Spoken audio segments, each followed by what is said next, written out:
Hello everyone. So today we are going to begin with chapter number 1 of class 7th NCRT. The name of the chapter is Our Environment. We are just going to go through the basic summary of the chapter. Now, the basic question that arises over here is what exactly do you mean by an environment? So, environment is everything that surrounds us. Anything that is surrounding us or is present around us will be known as environment. Environment is basically it includes all the living things and all the living things that are present around us, whether it is a living thing that has life or whether it is a non-living thing that does not have life. Both will be included in our environment in which we live.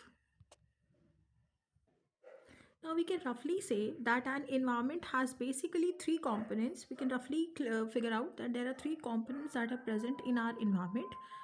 First one is your natural component, second is human made component, and third is human. Okay, let's discuss it further. First we have is natural environment. Natural environment includes all the natural things that are provided us by nature. Anything that is provided by nature like plants, animals, water bodies, mountains, airs, etc. These are all the things that are provided by nature and are not man-made will be counted under natural environment. Second we have is human made environment. So human made environment, all the things that are created by human beings will be included under human made environment like building, road, factories, vehicles, schools, etc. And then we have is human environment. Human environment basically includes, in simple terms, is all their activities, all the activities that are done by the human being, or simply we can say where human beings are included will be called as human environment. Like family is made up with number of human beings. Education is done for human being and it is done with the help of human being. Culture, institutions, occupations, etc. Then we have is natural environment. Now we are going to study natural environment in detail. Basically if we discuss, natural environment has four domains. Now natural environment can be divided in simple terms, we can say, in four parts. First one is your lithosphere. Now what exactly we understand by lithosphere over here is lithosphere lithosphere, it is simply a solid crust or hard top layer of the earth. So a solid crust that is present on the surface of the earth, that is known as lithosphere. It is made up of rocks and minerals. So lithosphere is made up of rocks and it is made up of minerals. Then it provides us land, forest, it provides us land. lithosphere is simply जो land है जिसके ऊपर हम रहते हैं, वो land हमारी lithosphere का पार्ट है. लिथोस्फेयर में ही फॉरेस्ट होती हैं, एग्रीकल्चर है, ह्यूमन सेटलमेंट्स, ये सारी चीज़ें कहाँ पे पॉसिबल है? लिथोस्फेयर पे पॉसिबल है. And soil is very important part of the lithosphere. और अगर हम बात करते हैं सॉइल की, तो soil is a very important factor of lithosphere. अगर लिथोस्फेयर नहीं होगा तो सॉइल नहीं होगा. अभी हमने सिंपल सा देखा, ये जो हमारा ऊपर का सरफेस है, ये जो सरफेस वाला जो लेयर है, इसे हम बोलेंगे लिथोस्फेयर. आप देख सकते हैं यहाँ पे ट्रीज़ हैं, यहाँ पे माउंटेन्स हैं, लैंड है, वाटर है, ये सारी चीज़ें कहाँ पे प्रेजेंट है? हमारी surface पे present है. Understood? So next we have is, or simply we can say, next domain that we are going to study is hydrosphere. So hydrosphere, roughly if we talk about in the previous part we have seen what we have seen lithosphere, right? So lithosphere is related to land, or simply we can say lithosphere talks about the surface of the earth, that is rocky, or simply you can say land. So hydrosphere in simple terms is related to water. It includes all the water bodies on earth. So any water body that is present on earth will be included under hydrosphere. Then we have ocean cover. Ocean cover is around 71% of the earth surface. अगर हम ocean cover की बात करें तो हमारे earth का जो 71% है वो पानी है. ठीक है. Then we have, it includes rivers, lakes, seas, glaciers and groundwater. So ये सारी चीज़ें भी क्या है, किसके अंदर आ जाती हैं? हाइड्रोस्फेयर के अंदर आ जाती हैं. And clearly we can understand that water is a very essential part of human beings life. So hydrosphere automatically becomes very important. Next we have is atmosphere. Next हम बात करेंगे एटमॉस्फेयर की। अब एटमॉस्फेयर क्या है? Atmosphere is simply we can say एक thin layer है जो कि हमारे अर्थ के अराउंड एयर जो सराउंड करती है उसे हम बोलेंगे atmosphere. It is a thin layer of air surrounding the earth. अगर हम ये हमारा अर्थ है, सो जो भी एयर जो भी एयर हमारे अर्थ को सराउंड करती है that will be known as atmosphere. It protects us from harmful rays of the sun. अब सबसे इंपॉर्टेंट काम जो एटमॉस्फेयर का है वो ये है कि सन की जो भी रेज आती हैं हार्मफुल, सो वो ये प्रोटेक्शन हमको क्या प्रोवाइड करता है कि प्रोटेक्शन हमें प्रोवाइड किया जाता है through atmosphere. And atmosphere also contains oxygen which is very important for breathing. And last one is it is responsible for weather and climate.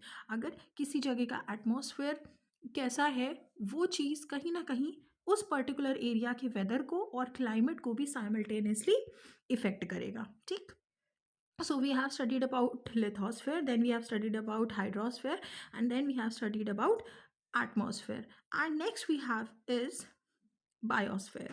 Now what do you exactly mean by biosphere? In simple terms, जो narrow zone है जहाँ पे land, water और air एक साथ interact करते हैं या एक साथ मिलते हैं, उस पर्टिकुलर जोन को हम बायोस्फीयर बोलते हैं। लैंड था हमारा लिथोस्फेयर, ठीक है। देन वी हैड फिर हमने पढ़ा हाइड्रोस्फेयर के बारे। हाइड्रोस्फेयर हमारा क्या था? वाटर था, ठीक है। एंड देन उसके बाद हमने पढ़ा एटमॉस्फेयर जो कि हमारा था एयर। सो जहाँ पे ये तीनों चीज़ें आकर के मिलती हैं that zone is known as biosphere in simple terms. ठीक, अब बायोस्फेयर में all living beings exist here. जितने भी लिविंग बींग्स हैं वो बायोस्फेयर में एग्जिस्ट करते हैं। एंड जो लाइफ सपोर्ट होता है अर्थ पे कहीं ना कहीं that is basically supported with the help of biosphere. अगर लाइफ प्रेजेंट है सो लाइफ इसलिए प्रेजेंट है क्योंकि biosphere is supporting it. That means land, water and air are coming in a combination. ये सिंपल सा आपको एक डायग्राम दिया हुआ है। We can see that this is your lithosphere. यहाँ पे हमें लैंड दिख रही है, ये हाइड्रोस्फेयर है, यहाँ पे हमें वाटर दिख रहा है, एंड ये हमारा एटमॉस्फेयर है जहाँ पे हमें एयर दिख रहा है। सो ये जो हमारा एरिया है जहाँ पे ये तीनों चीज़ें एक साथ सेम जोन में लाई कर रही हैं, this area will be known as your biosphere. Understood? Okay, so now we have discussed about natural environment. Natural environment को हमने 4 डोमेन्स में पढ़ लिया। 4 डोमेन्स हमारे थे lithosphere, hydrosphere, atmosphere and biosphere. After that we have ecosystem. अब हमारा ecosystem क्या है? इकोसिस्टम एक सिस्टम है जो कि फॉर्म्ड होता है by the interaction of plants, animals और ह्यूमन बींग्स। एक ऐसा इंटरेक्शन जो कि प्लांट्स, एनिमल्स और ह्यूमन बींग्स के एक साथ आने पे होता है या उनके इंटरेक्ट करने पे होता है विद द फिजिकल इन्वायरमेंट और इन द फिजिकल इन्वायरमेंट, इसको हम इकोसिस्टम बोलते हैं। An ecosystem is a system formed by the interaction of plants, animals, human beings and physical environment. जब ये सारी चीज़ें एक साथ इंटरेक्ट करती हैं उससे हमारा फॉर्मेशन होता है इकोसिस्टम का। एग्जाम्पल है लाइक एक प्लांट है, उस प्लांट को एनिमल ने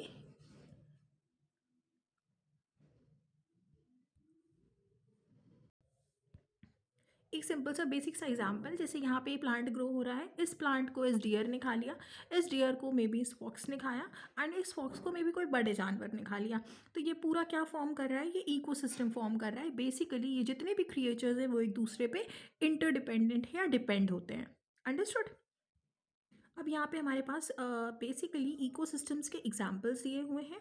like first we have is forest ecosystem. So forest ecosystem I told you कि एक मान लीजिए ग्रास है, ग्रास को रैबिट ईट करता है, उस रैबिट को एक फॉक्स ईट कर लेती है जो कि एक कार्निवोरस है या सेकेंडरी कंज्यूमर है, ठीक है। फिर वो फॉक्स की डेथ हो जाती है तो उसके ऊपर स्कैवेंजर्स फीड करेंगे, या सिमिलरली इस रैबिट को ये हॉक खा लेता है, ठीक है। फिर ये हॉक जो है, इस हॉक की में भी डेथ हो जाती है, देन अगेन फिर कोई स्कैवेंजर इसको ईट करेगा। सो बेसिकली ये पूरा एक साइकिल है। एक इंडिविजुअल को दूसरा इंडिविजुअल ईट करेगा, दूसरे इंडिविजुअल को तीसरा इंडिविजुअल टेक करेगा। सिंपल सी प्राइमरी कंज्यूमर आपको पता होगा, आपने पढ़ा होगा, प्राइमरी कंज्यूमर यानी कि हर्बीवोरस को एक कार्निवोरस खाता है, कार्निवोरस को फाइनली उसकी डेथ होती है, उसकी डेड बॉडी डिकम्पोज होती है एंड उसको डिकम्पोजर्स या स्कैवेंजर्स एंड करते हैं, ठीक। सो ये था हमारा फॉरेस्ट इकोसिस्टम। इसके साथ ऐसे ही हमारे पास है दूसरा इकोसिस्टम, डेजर्ट इकोसिस्टम। सो जो डेजर्ट एरियाज है वहाँ पे भी ऐसा एक इकोसिस्टम टेक प्लेस करता है। जैसे कैक्टस है, कैक्टस जो है माइस है उस पे फीड करते हैं। देन वो जो माइस है उनकी डेथ होती है तो उन पे स्कॉर्पियंस फीड करते हैं, फिर उन स्कॉर्पियंस को रैटल स्नेक ईट कर लेता है। ठीक है, तो ये प्रोड्यूसर थे, पता होगा प्लांट को हम प्रोड्यूसर्स बोलते हैं। अंडरस्टूड। एंड फिर प्रोड्यूसर्स प्राइमरी कंज्यूमर्स उन पे फीड करते हैं, प्राइमरी कंज्यूमर्स पे सेकेंडरी कंज्यूमर्स फीड करते हैं, सेकेंडरी पे टर्शरी फीड करते हैं। So this is a process that takes place. ऐसे ही हमें पॉन्ड इकोसिस्टम मिलेगा। पॉन्ड इकोसिस्टम में भी मरीन प्लांट्स होंगे, मरीन प्लांट्स के ऊपर जो क्रिएचर्स होंगे वो फीड करेंगे।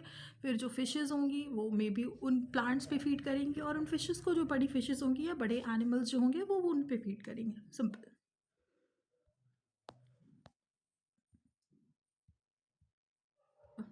I hope it is easy and it is understood. So now next we have a line is given that all the parts of an ecosystem would depend on each other. मैंने already बोला कि जितने भी parts हैं ecosystem के वो एक दूसरे के ऊपर interdependent होते हैं। After this we have human environment interaction. Human depends on nature for food, shelter and clothing. हमें सबको पता है human का और environment का जो interaction है वो बहुत important है। Human beings depend करते हैं किसके ऊपर? नेचर के ऊपर, हर एक चीज़ के लिए, चाहे वो फूड हो, चाहे वो शेल्टर हो, चाहे वो क्लोथिंग हो। We modify the environment to meet our needs, और हम अपनी इन्वायरमेंट को अपनी नीड्स के अकॉर्डिंग मॉडिफाई करते रहते हैं। अगर हमें पहले हम केव्स में रहते थे, फिर हमें अपनी रहने की जगह को और बेटर करना था तो हमने हाउसेस क्रिएट करना भी शुरू कर दिया। ठीक, तो हमने अपनी इन्वायरमेंट को क्या किया? मॉडिफाई कर दिया। Over use of natural resources leads to environmental problems. But अगर हम ओवर यूज़ करेंगे इन नेचुरल रिसोर्सेज का जो कि हमें नेचर से प्रोवाइडेड है, तो इन्वायरमेंटल प्रॉब्लम शुरू हो जाएंगी, जैसे कि पॉल्यूशन, बहुत ज़्यादा पॉल्यूशन हो जाएगा, या फिर डिफॉरेस्टेशन, बहुत ज़्यादा पेड़ कट जाएंगे और उसकी वजह से हमारा जो पूरा इकोलॉजिकल बैलेंस है वो कहीं ना कहीं डिस्टर्ब हो जाएगा। या फिर last that is climate change, climate के ऊपर भी इफेक्ट पड़ेगा। ठीक, तो इसीलिए हमें नेचुरल रिसोर्सेज का ओवर यूज़ नहीं करना है, हमें ऑप्टिमम यूटिलाइजेशन करना है, यानी कि हमें जितनी नीड है हमें उतना उसको यूटिलाइज करना है। अंडरस्टूड। अब इस चैप्टर में हमें कुछ पॉइंट्स भी हैं जो हम इंपॉर्टेंट है जिनको हम देख सकते हैं सिंपल टर्म्स में। Simple points that we have to remember is environment include करती है नेचुरल और ह्यूमन मेड सराउंडिंग्स, हमें पता है ये। नेचुरल जो कि नेचर से बनी है, ह्यूमन मेड जो कि ह्यूमन बींग से बनी है। नेचुरल इन्वायरमेंट हमारी 4 डोमेन्स में होती है, we have discussed it already. Human अपने जो डिपेंड होते हैं नेचर पे, और उस नेचर में और उस इन्वायरमेंट को वो अपनी नीड्स के अकॉर्डिंग मॉडिफाई कर लेते हैं, जैसे उन्हें नीड होती है वैसे उसको मॉडिफाई करते हैं। And balance in environment is important for survival. अगर हमें इन्वायरमेंट में रहना है तो हमें बैलेंस मेंटेन करना पड़ेगा, जिससे कि हम अच्छे से सर्वाइव कर सकें। Understood. So this was it. I hope मैंने बहुत ज़्यादा रश नहीं किया होगा। अगर मैं थोड़ा स्पीड अप हो गई हूँ तो प्लीज़ आप इसको स्लो डाउन करके इस वीडियो को देख सकते हैं। Thank you so much for listening. I hope you people will like it. Thank you. One more thing, do like, share and subscribe.